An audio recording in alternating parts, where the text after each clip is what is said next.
Hello, everybody. Hello, good afternoon.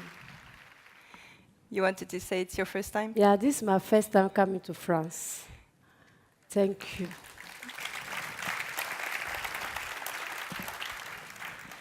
So let's go. I'll try to tell you a story about this value chain and the share value chain, the Karité, and how to make it sustainable with a project and then a social business. So you all know all these products, but maybe you don't know where there's a common point between them. There's a chocolate bar. What is common with a chocolate bar and a shampoo or a body lotion? The shea nut. In fact, the shea nut, so it's a wild-grown tree that you find in Africa. It looks like a plum, small plum, green. And then it's harvested by the women through generations for use of the skin and for use of cooking. And then they get this beautiful kernel that you see down. And this is used to replace cocoa butter in the chocolate and to smooth the creams and the shampoo you are using for your skin or your hair. So where does that grow? It grows all Africa, from the east to west, so from Senegal on to Uganda, everywhere in the savanna, the sub-Saharan savanna. And it has been harvested by generations of women there for cooking oil and also for their skin and hair. In Ghana especially, we have 600,000 women involved in this value chain. But what does that mean, involved in the value chain? In fact, they are picking nuts, and then they sell it early in the season because they need cash to buy the inputs for the farming. So it's more like a cash crop or cash activity. It's not really business. And when they try to sell it, they sell it early because they need that cash badly in June or in May to start the season. And of course, the traders are here. That would be a low price. That would be good. And if they manage to keep the nuts to September or November, they could increase the income for 50% or even double it. So what can we do about that? And what can we organize to get these women a bigger share of this value chain? So what is the destination of the nuts? The first destination of the nuts in Ghana, but it's more or less the same figures for the other producing countries, is 55% is just a local usage. So it's cooking oil for the families. It's not really a market. You just produce your own oil at home.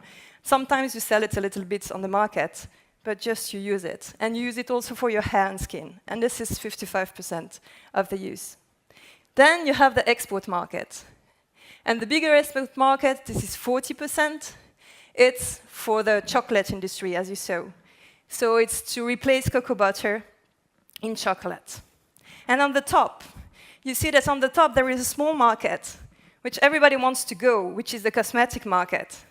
You all know about these creams and nice stories about Body Shop, Occitan, and people who has integrated value chains. But it's a tiny market.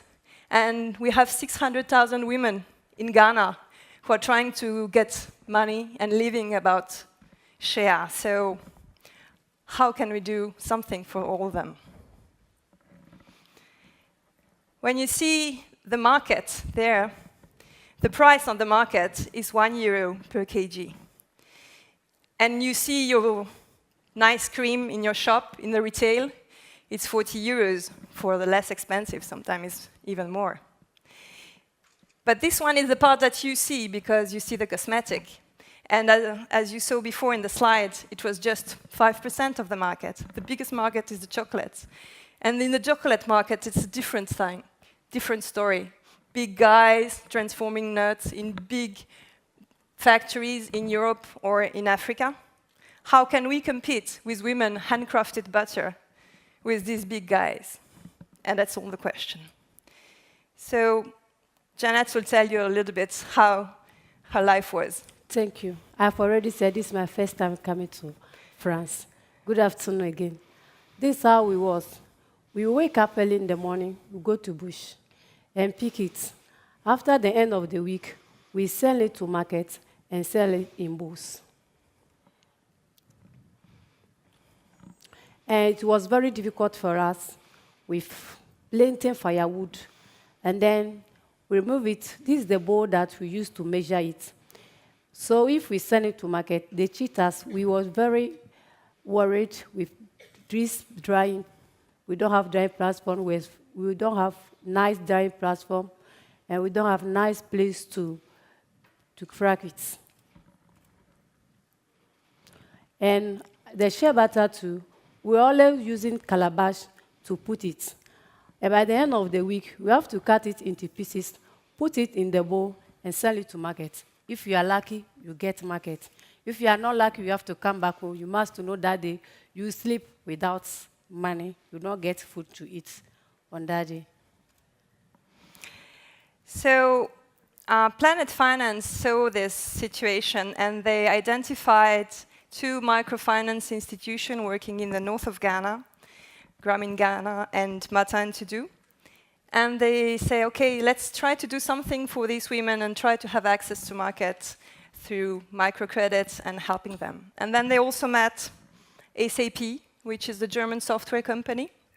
And together, they started this project in 2009, which is still ongoing until 2013. They got new money from the European Union and French Agence Française de Développement.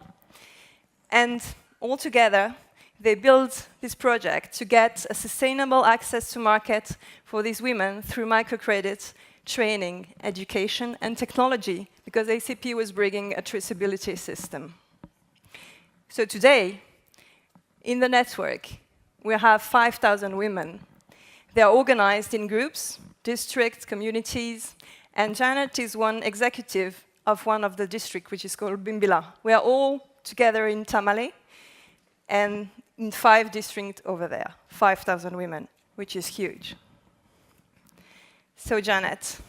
So the Planet Finance people came to us and said they want to help us to buy nuts and then shea butter. So they form us as a groups. They form us in the groups. They train us how to process it and how to boil the nuts and everything. So they asked us, what do we want? We told them we want welleting boots and a hand glove to protect ourselves. Because during the season, we lost a lot of our parents and our grandmothers in the snake bite because the bush is bush. So they give us the welleting boots and then hand gloves to protect ourselves. After that, they came back again and they made a nice platform for us to dry a nice nut. There are also the traceability system. When the women are bringing the bags of nuts to the warehouse, we put a tag on each bag. And the field officers, they have smartphones, and they go and scan the barcode. So in the data system, we have all the traceability of where are the nuts coming from. We can follow each woman, what did she do last year, this year, and how is she improving her revenue. Is the platform. We dry it nicely. And we have a mill at Bimbila. A man buys this mill to grind it for us nicely, to roast it very nicely for the butter. And we have boxes too. There is a difference between the calabash and these boxes. We are no more using calabash, and we are now having these boxes to roast it very well. During the day, if it is time for the buyer to come, all the women will come together, pour it very well into the boxes, and then the container will take it. So that's one part of the impact. And all these women, the 5,000, they all have stories. And what is yours? Yeah. So when we start this, I thought that it's very nice for me because I'll no more go to anybody for money. I'll not go for anybody to ask anything. I've already have everything, and now I have my own business to do. But that's a project. So, and project, it's a granted project. So what's next? What will happen after the end of the project? The initial idea was that the microfinance institution would provide the access to market for these women. But very soon, after 1 year of the project, people realized on the ground that it's not their business. They're in microfinance. They're not looking for international buyers, negotiating and everything. So they decided to try to find another way, and they decided, Planet Finance and SAP, to create a new kind of player, a social business, to do this job, to do this access to market between the network and the buyers. So a social business, it's a business, so it has to be sustainable. So we take revenue from the transaction. I mean, we take, because I was hired to start this business in June. And we started just some months ago. And so we take revenue from the nut transaction, and we take revenue from the butter transaction. And we have to grow big, because we need to get the more impact possible for the more women, and we have to get a good revenue for them. So we have to get scale effect to limit the costs.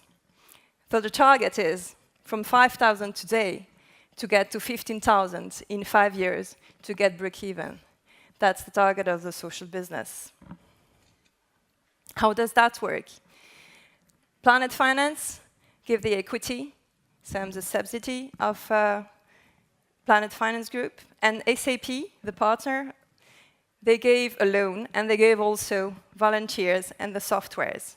So altogether, we have a small company which is trying to train the other women, get other women on board, negotiate with the buyers, make the deals, and well, we started quite well. Last year, the project, they did one first container. Since June, we started. We sold already 4 new containers with 4 different clients. One of his is here somewhere, my first client. He came. And we have, well, also a good deal with a nut buyer. So I think we are on a good tracks, and probably we will manage to have a good business model. So just as a conclusion, well, it's an everyday rewarding thing to work in a social business, in a model that you know that will be sustainable, or that you try to find ways to make it the more sustainable and the more profitable for the women. And well, in my previous life, I was a nice consultant in France, living quietly, but I never regret the choice to have chosen social business and to get involved in Africa. And Janet? Okay. When we started, I was pregnant when this Planet Finance came. So I forced to pick more nuts to get money to buy ingredients for my baby. So I get more money, I sell it, I get more money, and buy ingredients. I take everything when I want. I eat very well. My baby too, I protect him very well. Thank you. Thank you very much.